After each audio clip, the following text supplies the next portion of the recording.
নবী করিম সাল্লাল্লাহু আলাইহি ওয়াসাল্লাম সাহাবায়ে কেরামদেরকে বলেন, তোমরা কি জানো নিঃস্ব কে, গরিব কে?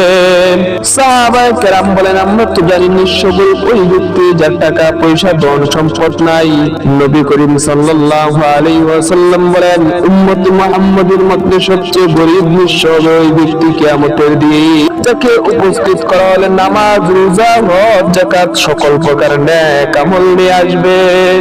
অনেক নেক আমল নিয়ে আসার পর সাথে এমনও নিয়ে আসবে কারো উপর পাহাড় করেছে, কারো উপর জুলুম করেছে, কারো অপবাদ রটিয়েছে, কাউকে আঘাত করেছে, কারো মাল ছিনিয়ে এনেছে।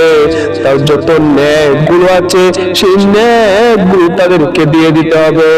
এক সময় তার নেক গুলো থাকবে না, মুসলিমের গুনার ভার তার উপর দেওয়া হবে, আর এই মুসলিমের গুনার ভার নিয়ে তাকে জাহান্নামে নিক্ষেপ করা হবে। আর সেই হবে প্রকৃত নিঃস্ব গরিব।